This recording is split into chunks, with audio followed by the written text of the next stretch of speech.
kuri uyu wa gatatu tariki 25 Nzeri 2019 nibwo abasore babiri bakekwaho kwica Sandrine Manishimwe wigaga muri kaminuza y'u Rwanda mu ishami ry'ubumenyi n'ikoranabuhanga bagejejwe imbere y'urukiko baburana ku ifungwa n'ifungurwa ry'agateganyo. Tariki 8 Nzeri 2019 nibwo muri kaminuza y'u Rwanda mu ishami ry'ubumenyi n'ikoranabuhanga habonetse umurambo w'umukobwa wahigaga witwa Sandrine Manishimwe w'imyaka 21 y'amavuko, aboneka yapfuye afite ibikomere ku mutwe. Guhera ubwo iperereza ryahise ritangira. Abasore babiri barimo Niyigaba Emile bakundanaga ndetse na Nsengimana Emmanuel batabwa muri yombi ndetse baza gukurikiranwaho icyaha cyo kwicanya kwigendera. Nyuma yo kunyura imbere y'ubugenzacyaha bakemera icyaha bagashyikirizwa ubushinjacyaha, kuri uyu wa gatatu baburanye ku ifungwa n'ifungurwa ry'agateganyo. Uru rubanza rwabereye ku rukiko rw'ibanze rwa Nyarugenge rwitabirwa n'abo mu muryango wa nyakwigendera barimo na Sumubyara. Abaregwa bakigezwe imbere y'inteko iburanisha batangaje ko biburanira, batangira bahakana ibyaha baregwa.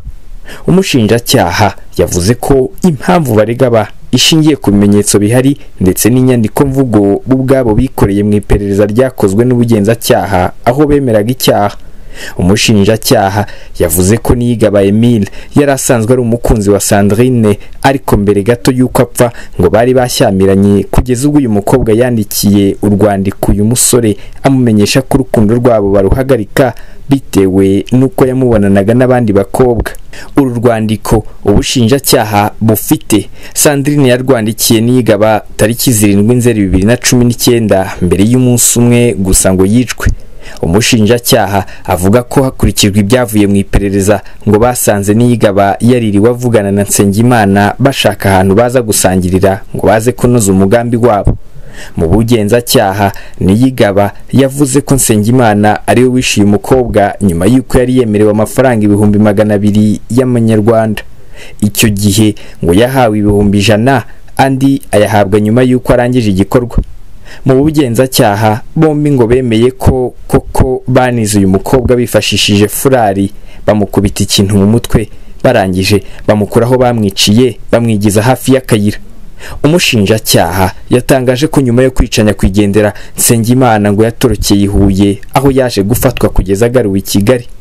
Ngo Nsengimana mu bugenzacyaha yemeye icyaha, icyakora ahamya ko Niyigaba ari we wishe nyakwigendera kuko bari kumwe we akamupfuka mu maso, Niyigaba agafata icyuma bari bitwaje mu gikapu akaba ari we ugikubita nyakwigendera. Umushinjacyaha yatangaje ko kunyuranya bitana ba mwana imbere y'ubugenzacyaha kwanakomeje ubwo bagezwaga mu bushinjacyaha. Mu bugenzacyaha Niyigaba yavuze ko yishe nyakwigendera kuko yari yamwanze kandi bari bamaze gupanga gahunda nyinshi ndetse amaze no kumutangaho amafaranga menshi. Mu rugo kwa Niyigaba ubwo hakorwaga isaka hasanzwe urwandiko yari yarandikiwe na Sandrine ndetse n'inshuti za hafi z'uyu mukobwa zatanze ubuhamya zahamije ko yakundaga kuzibwira ko afitanye ibibazo n'uyu muhungu. Umushinjacyaha yasabye ko abo bombi bafungwa by'agateganyo kuko bafunguwe ngo bashobora gutoroka ubutabera cyangwa bakajya gutera ubwoba batanga buhamya. Biregura Niyigaba yahakanye ibyaha aregwa, avuga ko ibyo umushinjacyaha yavuze ko bemeye babyemeye kubera ko bari batotejwe. Yavuze ko yakubiswe iminsi 4 n'amajoro 4 bityo agahitamo kwemeraho kugira ngo amugazwe n'inkoni. Yiregura yavuze ko ibaruwa bavuga yo gutandukana Sandrine yayimwandikiye bari kumwe nyuma yo kumva avugisha undi mukobwa kuri telefone. Niyigaba ngo yasobanuriye Sandrine birangira biyunze. Yavuze ko tariki 8 Nzeri 2019 umunsi uyu mukobwa yiciweho bari birirwanye mu rugo akahava agiye mu bukwe. Iki gihe ngo yanamuhaye itike y'5,000. Ubwo ubukwe bwari bugiye kurangira uyu mukobwa ngo yoherereje ubutumwa bugufi umukunzi we ngo ateka ryiwe kuko agera mu kigo resitora zafunze. Ubwo uyu mukobwa yavaga mu bukwe mu masaha 12 ngo yoherereje Niyigaba ubutumwa amubwira ko bahagurutse. Umusore ngo yategereje umukunzi we araheba, yahamagara nimero nticemo maze biza kurangira bwiwe ko yishwe. Niyigaba yavuze ko gukurikiranwa afunzwe ari akarengane bityo ko akwiye kurekurwa.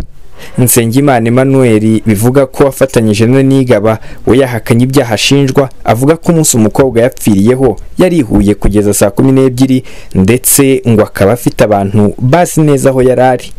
Yavuze ko ibyo yemeye yabyemejwe n'inkoni zari zamurembeje, bityo ko bitahabwa agaciro. Uyu we yavuze ko niyo bafunga iyo minsi 30 cyangwa bakarekurwa, ariko urukiko rukwiye gukora iperereza ryarwo ntirugendere ku byatangajwe n'ubushinjacyaha.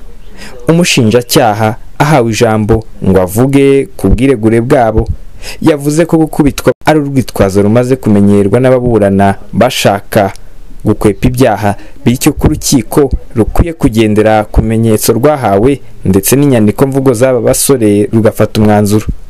Umucamanza yatangaje ko umwanzuro ku ifunga n'ifungurwa uzasomwa kuwa mbere tariki 30 Nzeri 2019. Simeon Stizo Muhumuza wa Nation Radio i Kigali.